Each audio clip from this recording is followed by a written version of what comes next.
Yeah, coming to that logs, at a time a table can have only one exclusive log. For all DML operations, the table get nothing but an exclusive log will get applied on a table. So if we have an exclusive log on a table, we can't read the data. We can't read any computer data from the table. So once that exclusive log gets read out from the table, then only we can read the data from the table. So here if you see, it is a DML operation that we are updating the data. Here we are applying some delay, so means this transaction runs for 10 seconds. So until this 10 seconds completed, then only once it is completed, then only we can perform any read operations on by default isolation level of SQL Server. So here this default isolation level is committed. So if you run this query, while running this query, it will wait for 10 seconds, and once it is completed, then only it will give the results. So to see the isolation levels, logs on a particular table, we can run sp_log query. It will give all the logs that are applied on a database, particular database. Here if you see, S is nothing but schedule log, IX is intent exclusive log, and X is exclusive log. So here there are few page level and table level exclusive logs. So I'm copying the subject ID to see the table name. Select object name of ID. So it's isolation test. So means while running this query, an exclusive log get applied on this table, isolation test table. So if you run the same query again, there were no exclusive logs on this table. So there was no mode on X or IX.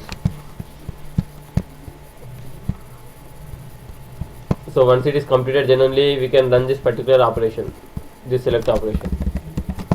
It will in wasted, the transaction is getting in executed. Once that is completed, it will give the result.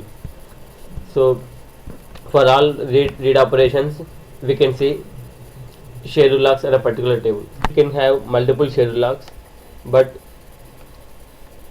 it can have a single exclusive log.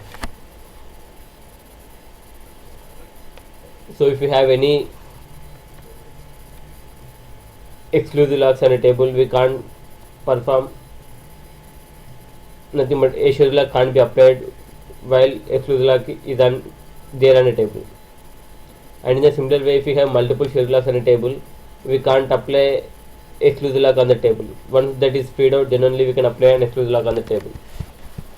And coming to that, our next isolation level, repeatable reads. So here in repeatable read isolation level, we can avoid repeatable reads. In a single transaction, if we perform same query multiple times, if we run the same query multiple times, so whatever the data that is written in the first query, the data should be remain same in the second query, and again in the second query you can see extra data, but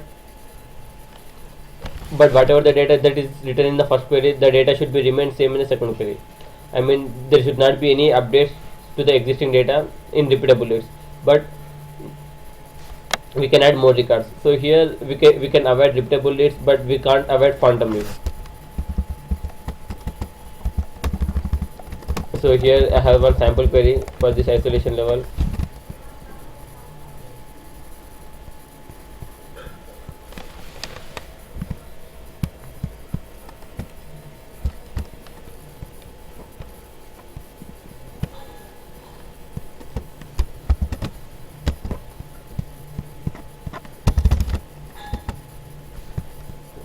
So this is our table name and column name is A. So first I'm running the table data.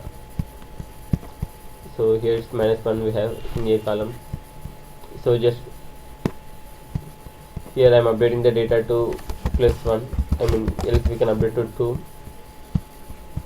Here in the first transaction we should return. So here I'm selecting the repeatable read isolation level, set transaction isolation level to repeatable read, and beginning the transaction and selecting one query. Whatever the data that is written in this query, the data should remain same in this second query also, second select statement. So in the once I run this query, I will run this update statement. So here whatever the data that is written in the first query, that should not be changed in repeatability isolation level. So this update statement should be in wait state once until this query is completed. So I am changing the table level to isolation test. I am running the query, so it is running. If I run this update statement, it is still in waiting state. Once this is completed, then only this query will be executed. So I mean, for this data, whatever the data that we seen here, the same data should come from the statement in repeatability isolation level. If you see this two select statement, the data is same. And again, so instead of performing the update operation, you can perform some insert operation. For that insert operation, we may not see any waitings. So directly the data is get inserted into this table. See, I am inserting 6, 6. So again, I am running the same repeatability isolation level with multiple select statements. So I ran this query, and here I ran this exit statement. The record get inserted, but still it is in running state. So in the second select statement, you can see 6 records. In the first select statement, you can see 5 records. So here you are seeing only 5 records, but in the second select statement, you can see 6 records. So this is repeatable read isolation level. Here we can see, still we can see phantom reads, but we can't see any repeatable reads. I think we are clear. So just I am moving to the next isolation level, serializable isolation level. This isolation level takes repeatable read and adds the guarantee that no new data will be added, eradicating the chance of getting phantom reads. So here all the reads, phantom reads get eradicated. So in the same select statement, so here if you perform the same insert operation, I'm inserting the new record with 77 while running this query with serializable isolation level. I'm taking the serializable syntax.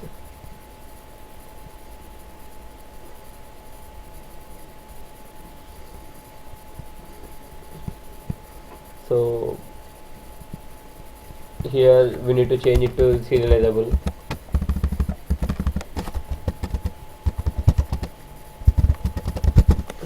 So this is a syntax to set the transaction isolation level to serializable. I am running this query. So while running this query, you can run update statements as well as insert statements. So it is in waiting state. Here if you run this update statement, the data gets inserted. So I mean it avoids that phantom reads. So we can't run any update or insert statements until this gets completed. So it is completed and the data is inserted. So in both the statements, you can see the same data, 6 and 6. So again, I am running the same query again. I am running the same these two statements, or else I will run the single update statement. So it is also in wait state. Means in serializable transaction, it's completed and the data get updated. So here whatever the data that you see here, the same data we can see here. It means no new records will get inserted into serializable isolation level, and no data will change in the first transaction compared to the second transaction. So I mean the data remains same until the transaction gets completed in serializable. But when we come to the repeatable reads, we can add new records, but we can't update the data. So in serializable, we can avoid phantom reads as well as repeatable reads and also dirty reads. So here we can see the complete data. And coming to the next isolation level, we have snapshot isolation level. So snapshot isolation level is also same as serializable isolation level.